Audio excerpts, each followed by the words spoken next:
हमारे उद्धारकर्ता प्यारे प्रभु यीशु के नाम में जय मसीह की। मैं प्रभु का धन्यवाद करता हूँ कि प्रभु ने हम हर एक को सुंदर सा ये मौका दिए कि आज कुछ नए विषय में बात करें।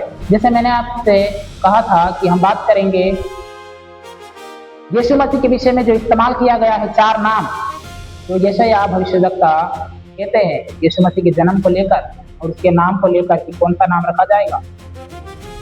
आइए हम जाएंगे उस वचन में। यशायाह उसका नाम, उसका 6वां वचन, इसमें लिखा जाता है क्योंकि हमारे लिए एक बालक उत्पन्न हुआ, हमें एक पुत्र दिया गया है और प्रभुता उसके कंधे पर होगी और उसका नाम पहला अद्भुत युक्ति करने वाला, दूसरा पराक्रमी परमेश्वर, तीसरा अनंत काल का पिता और चौथा शांति का राजकुमार। ये 4 नाम दिया गया है। फिर से मैं कहना चाहता हूं, पहला अद्भुत युक्ति करने वाला, दूसरा पराक्रमी परमेश्वर, तीसरा अनंत काल का पिता और चौथा शांति का राजकुमार। एक एक हम देखेंगे कि कैसे ये चारों नाम यीशु मसीह के जीवन के द्वारा सच में पूरा होती है।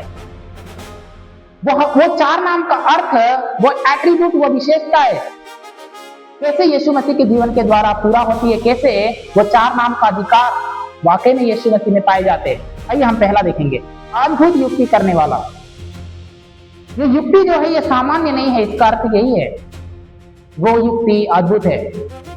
हिब्रू लैंग्वेज में बताया जाता है कि ये युक्ति जो है लिखा जाता है साधारण, वो साधारण नहीं, असाधारण है। वो हमारे बयान से बाहर, हमारे सोच से बाहर है वो युक्ति, वो कोई सामान्य मनुष्य का युक्ति नहीं है, इसका अर्थ यही है। आइए हम वचन में जाएंगे।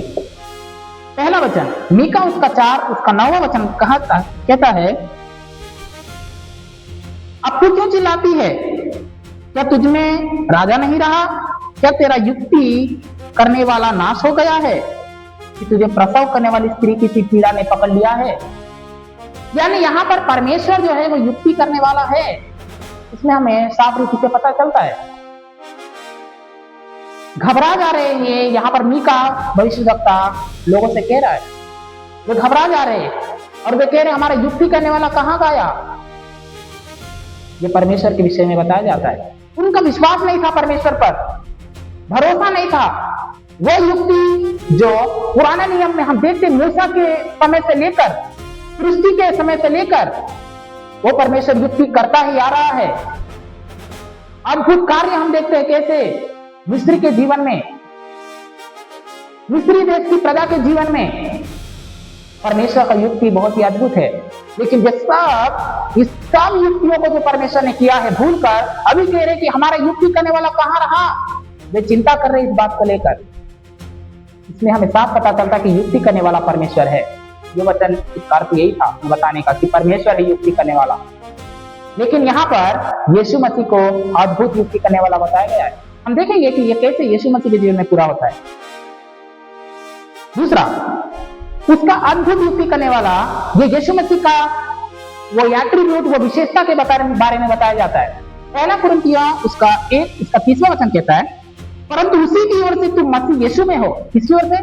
परमेश्वर की ओर से तुम मसीह यीशु में हो, जो परमेश्वर की ओर से हमारे लिए बुद्धि, धार्मिकता, पवित्रता और छुटकारा ठहरा। बिना कोई युक्ति किए कैसे यीशु मसीह ठहर सकता है? वो छुटकारा नहीं ठहर सकता अगर वो युक्ति, वो सोचता नहीं कि अरे मुझे अपने बच्चों को बचाना है, वो नरक से बचाना है जो सब नाश हो रहे हैं। ये एक अद्भुत युक्ति है जो कभी खत्म नहीं होता, जो हमारे लिए अच्छा है। इसका अर्थ यही है यीशु मसीह हमारे लिए क्या क्या ठहरा? पहले वो ज्ञान ठहरा, दूसरा वो बुद्धि ठहरा, तीसरा वो धार्मिकता ठहरा, चौथा वो छुटकारा ठहरा आपके और मेरे लिए।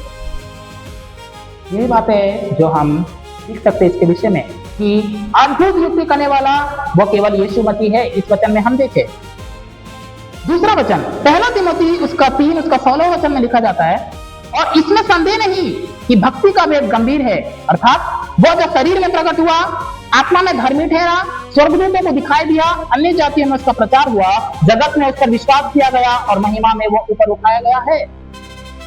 इसमें हमें साफ रीति से पता चलता है कि ये युक्ति सामान्य नहीं है। क्या क्या बताया जाता है यहाँ पर? शरीर में प्रकट हुआ। कोई मनुष्य सामान्य रीति से जन्म दिया तो उसको कोई नहीं कहेंगे कि ये शरीर में प्रकट हुआ है, कहेंगे कि शरीर में जन्म दिया, ये शरीर ये जन्म दिया है, बस इतना ही। क्योंकि प्रकट हुआ अर्थ यह है कि वो पहले कोई सामान्य मनुष्य, सामान्य कोई व्यक्ति नहीं था यीशु मसीह। वो प्रकट हुआ है, इसका अर्थ यह है कुछ अद्भुत है यहाँ पर। वो परमेश्वर, वो यीशु ने एक युक्ति आपके और मेरे लिए वो विचार किया, वो प्रेम किया हमसे कि मुझे मेरे बच्चों के लिए इस संसार में जाना है, उन्हें बचाना है मुझे। और उसके साथ जुड़ा हुआ वचन क्या है? वो धर्मी है, वो स्वर्गदूतों को दिखाई दिया है, अन्य जातियों में उसका प्रचार हुआ है कि वो परमेश्वर है, वो पापों से छुड़ा सकता है।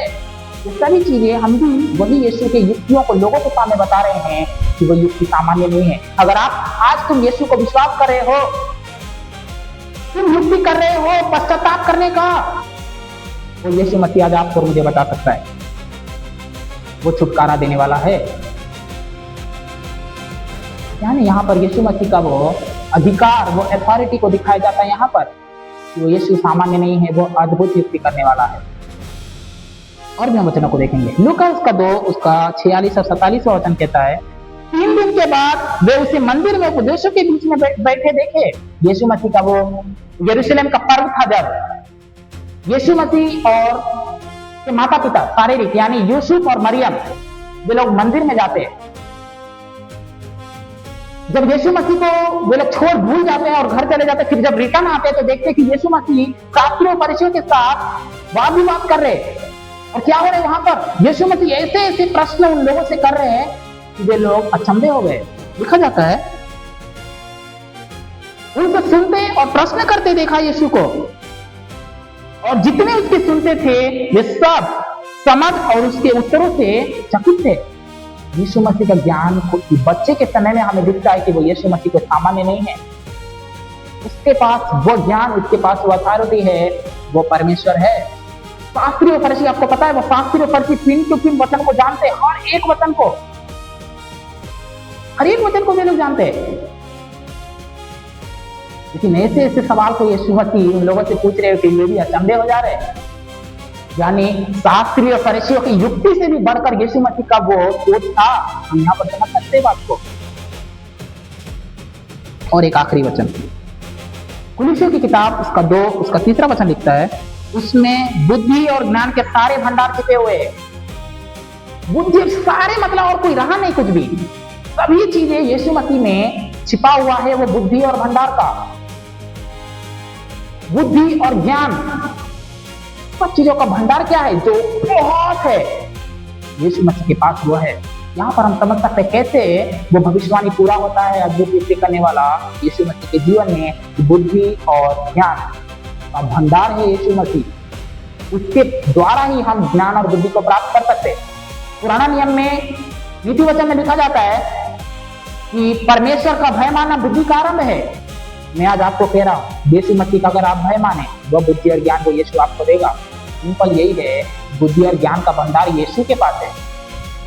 पुराने नियम में कहा जाता है कि ज्ञान परमेश्वर देने वाला है, इसका मतलब वो यीशु मसीह वो ज्ञान का देने वाला है। इसमें मैंने आपको बताया। आइए दूसरा में हम जाते हैं, पराक्रमी परमेश्वर। पराक्रमी मतलब अद्भुत शक्तिशाली। लिखा जाता है हिब्रू लैंग्वेज में एल जिबोर, इसका अर्थ एल मतलब परमेश्वर, जिबोर पराक्रमी, यानी एक सामर्थी, अद्भुत, हमारे सोच से बाहर वो शक्ति को करने वाला परमेश्वर है। आइए हम वचनों को देखेंगे। पहला वचन यशायाह उसका 10 उसका 21वां वचन कहता है, याकूब का बचा हुआ भाग पराक्रमी परमेश्वर की ओर फिर आएगा। इसका क्या अर्थ है?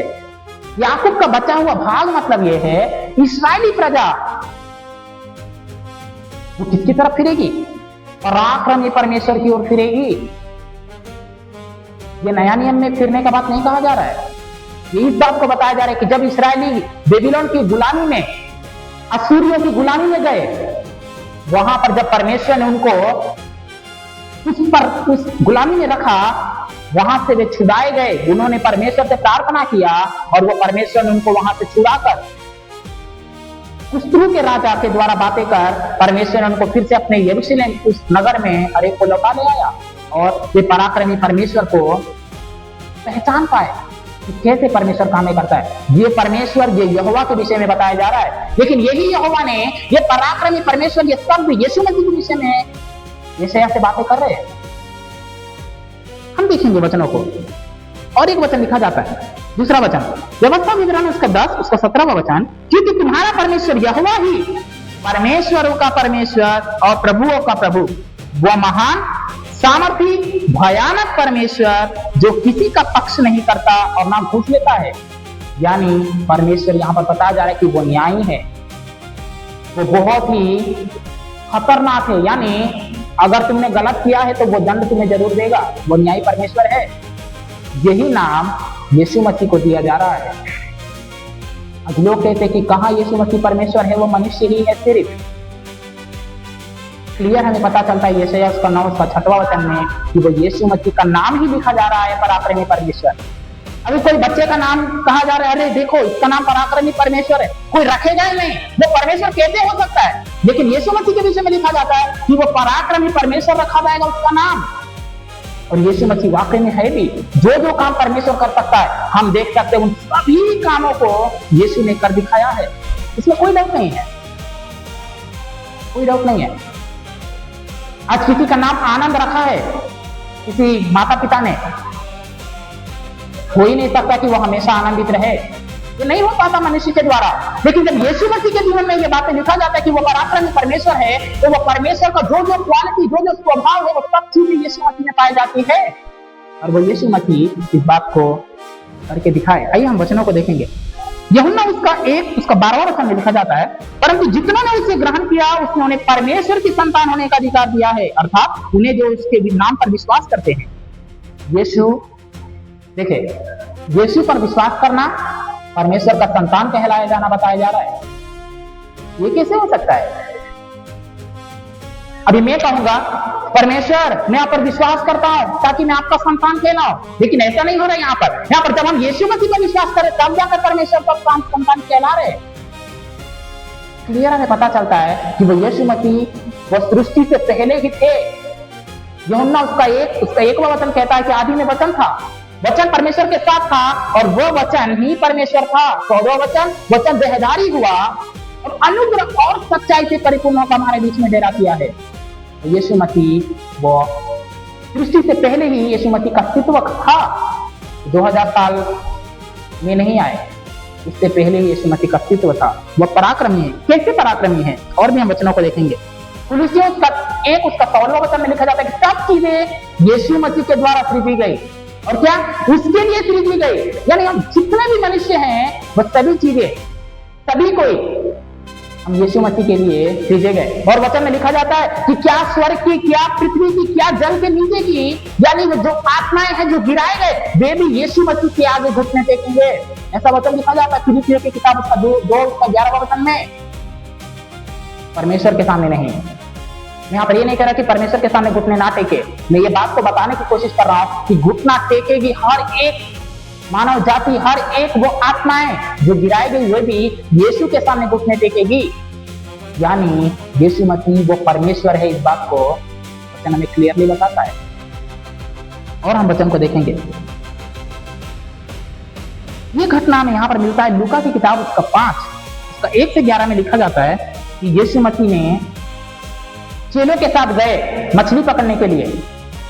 यीशु ने एक सिंपल सा शब्द कहा कि तुम जाल दाहिनी ओर डालो तो पाओगे, और जब उन्होंने डाला बहुतायत के कारण वो क्या हुआ, मछली बहुत ज्यादा आ गया, जाल फटने लगा। वचन ऐसा कहता है।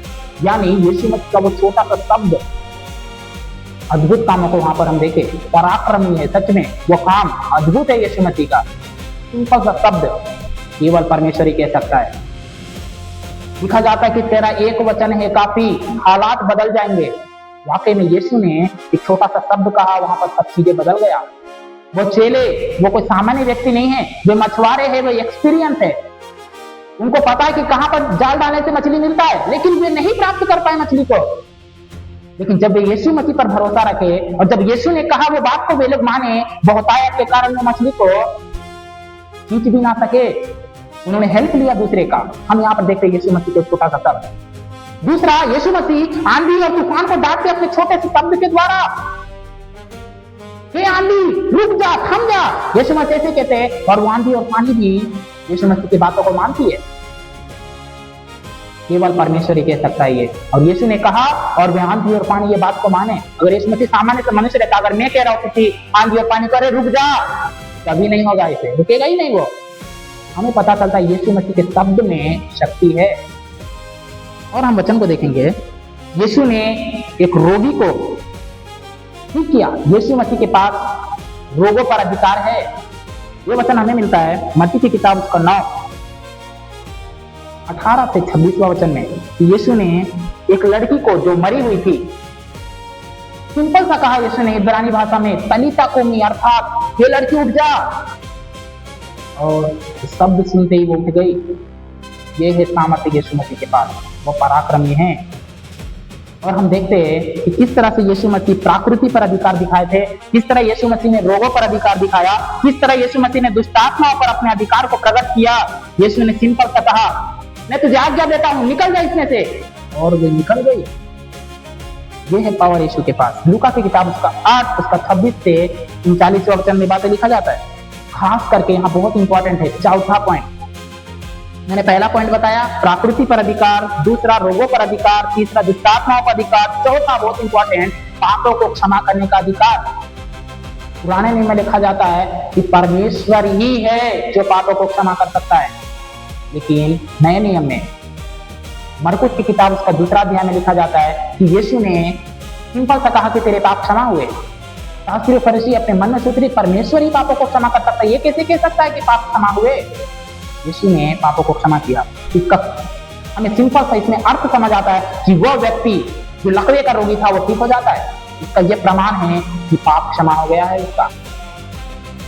ये वचन मैंने जैसे आपको बताया मरकुस की किताब 2 उसका 3 से 12 तक। आखिरी पॉइंट, 5वां पॉइंट, मृत्यु पर अधिकार है।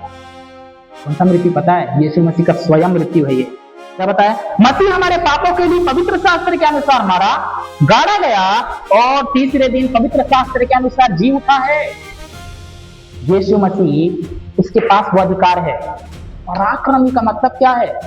बयान से बाहर, जो हम सोच भी नहीं सकते, यीशु ने वो काम को करके दिखाया। उसके पास वो अधिकार है। यीशु मसीह कहते हैं यूहन्ना की किताब उसका 10वां अध्याय में कि मेरे पास यह अधिकार है कि मैं अपने प्राण को दूं और उसे फिर ले भी लूं।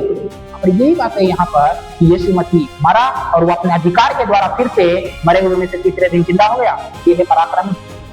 हमने देखा कैसे पराक्रम के काम परमेश्वर ने किया था पुराने नियम में, उसी प्रकार यीशु ने भी किया। मैंने आपको बताया। तीसरा, अनंत काल का पिता। ये बहुत इंपॉर्टेंट है।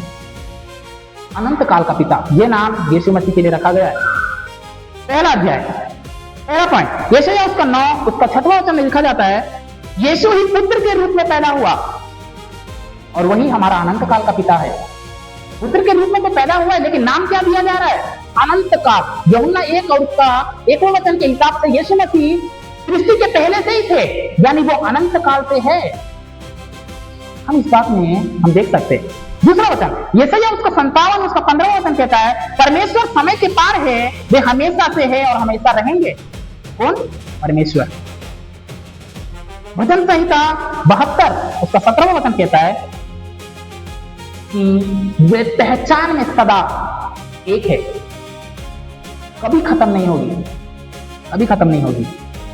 और एक वचन बहुत इंपॉर्टेंट, यूहन्ना उसका 8 उसका 58वां वचन, जैसे मैंने पुराने वीडियो में कहा, यीशु ने कहा इससे पहले कि अब्राहम उत्पन्न हुआ मैं हूं, ये अनंत काल है।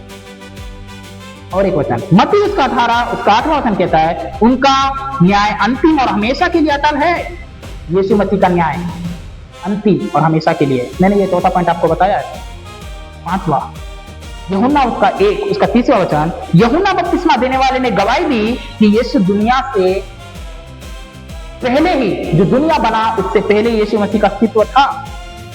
हमने बहुत से वचनों को देखा। और एक बहुत इंपॉर्टेंट वचन 6वां वचन, प्रकाशित वाक्य उसका 21 उसका 6 से 7, वे शुरुआत और अंत है। यीशु मसीह ने कहा अल्फा और ओमेगा मैं हूं, मैं अल्फा और ओमेगा हूं। वो शुरुआत से है, अंत तक भी वही रहेंगे। ये है अनंत काल, हमेशा जो कभी खत्म नहीं होता, हमेशा जो खत्म नहीं होता। मांगो तो मिलेगा। देखिए यहाँ पर दो बातें। पहला, यूहन्ना 15:14 का 23-24 में लिखा जाता है, अगर मसीह में बने रहकर उनके नाम के लिए नाम से कुछ हम मांगते हैं तो पिता हमारी प्रार्थनाओं का निश्चित रूप से जवाब देगा। और एक वचन में कहते हैं यीशु मसीह कि यदि तुम मेरे नाम से मांगोगे तो मैं उसे करूंगा। एक जगह पर पिता करेगा, एक जगह पर यीशु मसीह कहते हैं कि मैं करूंगा। मैंने ऊपर वचन में बताया कि यीशु मसीह अल्फा और ओमेगा है। वो बता रहे कि मैं परमेश्वर हूं, अनंत काल तक रहने वाला। यीशु ने ये बात को प्रकट किया और डिक्लेयर किया अपने मुंह से। दूसरा, यीशु मसीह वो हमेशा के लिए है, वो अनंत के लिए है, वो अनंत तक रहेंगे। प्रार्थनाओं का जवाब भी वो देने वाले हैं, खास करके। और एक वचन, 7वां पॉइंट, मत्ती उसका 28 उसका 20वां वचन कहता है कि यीशु ने कहा, जगत के अंत तक सदैव मैं तुम्हारे साथ हूं। ये है अनंत काल। यीशु ने कहा है और ये फुलफिल हुआ यीशु मसीह के जीवन में, जगत के अंत तक, यानी जब तक हम जीवित है तब तक, या फिर जगत जब तक है तब तक यीशु मसीह आपके मेरे साथ है। मैंने आपको ये बातों को बताया और बहुत से वचन है पर हम उसमें नहीं जाएंगे। आखिरी, शांति का राजकुमार, 14 पॉइंट, प्रिंस ऑफ पीस, यानी शांति। ये शांति कोई संसार वाला शांति नहीं, हम यही बातों को देखेंगे। पहला, यहाँ पर देखते हैं हम, इब्रानी में लिखा जाता है सार शालोम। इसका मतलब है वो राजा जो हमारी शांति को लूटने वाली हर शैतानी रुकावट से, जो आंधी के रूप में आती है, मिटा देता है। उसका क्रूस हमें शांति देता है। देखें पहला वचन, यीशु मसीह क्रूस पर बहे हुए लहू के द्वारा यीशु ने परमेश्वर और इंसानों के बीच में मेल मिलाप, परमेश्वर से हमारे बीच में शांति को लेकर आए। हमारा शांति चला गया था परमेश्वर से रिश्ता टूटने के द्वारा, लेकिन यीशु ने अपने लहू को बहाकर हमें शांति दिया। वो सच्चा शांति परमेश्वर के साथ मनुष्य के रूप में होकर, वो परमेश्वर है लेकिन मनुष्य के रूप में आकर परमेश्वर जो पिता, उसके साथ हमारा मेल मिलाप कराया। और एक वचन, दूसरा वचन, उसका सामर्थ, उसके शब्द में इतनी ताकत है कि वो जीवन के हर एक तूफान और अशांति को वो दूर कर देता है। लिखा जाता है मरकुस उसका 4 उसका 39वां पद, उसका सुसमाचार के द्वारा। तीसरा पॉइंट, मसीह का संदेश डर का नहीं बल्कि प्रेम, मेल मिलाप और सच्चा शांति का सुसमाचार है। सुसमाचार में हम क्या बताते हैं? ये बताते कि यीशु मसीह वो सच्चा परमेश्वर है। यीशु मसीह तुम्हें नरक से छुड़ा सकता है। यीशु मसीह तुम्हें सच्चा शांति दे सकता है। ये बात को हम लोगों को कहते हैं। ये सुसमाचार, शुभ समाचार शांति है। हमने बातों को देखा उसकी देह के द्वारा। इफिसियों उसका 2 उसका 14वां वचन, ये 4था पॉइंट है। ओके, यीशु खुद हमारी शांति है, जिन्होंने इंसानों के बीच की हर एक नफरत के दीवारों को खत्म कर दिया है, खास करके। और एक पॉइंट ये देखिए, परीक्षाओं के और उस कठिनाइयों में यीशु मसीह में शांति देने वाला है। यूहन्ना उसका 14 उसका 27वां वचन लिखा जाता है, यीशु मसीह कह रहे, खास करके सुने, मैं तुम्हें शांति दिए जाता हूं, जैसा संसार देता है वैसा नहीं, मैं तुम्हें अपनी शांति देता हूं। देखिए ये अपनी में यही वही फुलफिलमेंट है। यशायाह का भविष्यवाणी, यीशु मसीह अपनी शांति को आपको और मुझे दे रहे हैं। जीवन के परिपक्व में शांति, हमारा जीवन परिपक्व यानी ज्ञान और बुद्धि में परमेश्वर हमें शांति देने वाला है। यहाँ पर यीशु मसीह देने की बात कर रहे हैं। शांति का परमेश्वर आप ही तुम्हें पूरी रीति से पवित्र करे और तुम्हारी आत्मा और प्राण और देह को मसीह यीशु में हमेशा के लिए जब तक वो नहीं आता है निर्दोष और सुरक्षित रखे। ये पहला थिस्सलुनीकियों 5 उसका 23वां वचन में लिखा जाता है कि वो यीशु मसीह शांति देने वाला है। जीवन के विजयों में शांति, तीसरा पॉइंट है ये। पहला, रोमियो 16 उसका बीच में, शांति का परमेश्वर शैतान को तुम्हारे पैरों से शीघ्र ही कुचलवा देगा। यहाँ पर हम देख रहे हैं शांति कौन है? परमेश्वर है, शांति का परमेश्वर। लेकिन ये बातें यीशु मसीह के विषय में लिखा जाता है। यूहन्ना उसका 3 उसका 8वां वचन, परमेश्वर का पुत्र इसलिए प्रकट हुआ कि वो शैतान के कामों का नाश करे। ऊपर वचन परमेश्वर नाश करेगा, नीचे वचन यीशु मसीह वो नाश करेगा। वचन ऐसा कह रहा है। हम देख सकते हैं कितना अद्भुत बात है। आखिरी वचन ये है तीसरा पॉइंट, जीवन की गवाही में शांति। गलातियों उसका 5 उसका 22 और 23वां वचन लिखा जाता है पवित्र आत्मा के फल के विषय में, जो कोई यीशु मसीह को विश्वास करता है उसी दिन पवित्र आत्मा उसके हृदय में आता है, और जब पवित्र आत्मा उसके हृदय में आता है ये फल उसके जीवन में आएगा। खास करके सभी लिखा हुआ इसमें, आप पढ़ सकते हैं आत्मा को फल, आनंद, शांति, प्रेम, धीरज, नम्रता, भलाई, यानी शांति। देखे ये शांति आएगा जब हम यीशु मसीह पर विश्वास करेंगे। पवित्र आत्मा हमें वो शांति देगा, वो यीशु मसीह हमें अपनी शांति देगा। यीशु ने कहा मैं तुम्हें अपनी शांति देता हूं, मैं आपको बता रहा हूं। वो शांति का राजकुमार यीशु मसीह उसके पास आए, आज वो हर एक को बुला रहा है, उसके पास आए और वो शांति को प्राप्त करे, वो आपको मुझे देना चाहता है। 4 नाम, पहला अद्भुत शक्ति करने वाला, दूसरा पराक्रमी परमेश्वर, तीसरा अनंत काल का पिता, चौथा शांति का राजकुमार। ये 4 नाम यीशु मसीह में फुलफिल हुआ है। हमने बात को वचनों के द्वारा देखा, आपको समझ में आया है, मैं ये विश्वास करता हूँ, और भी आप विश्वास में मजबूत हो जाए, किसी के बहकावे में ना आए। वो यीशु मसीह वो परमेश्वर है, इसीलिए वो नाम 4 यीशु मसीह के लिए इस्तेमाल हुआ। प्रभु आप सभी को आशीष दे। आप सभी को जय मसीह की। धन्यवाद।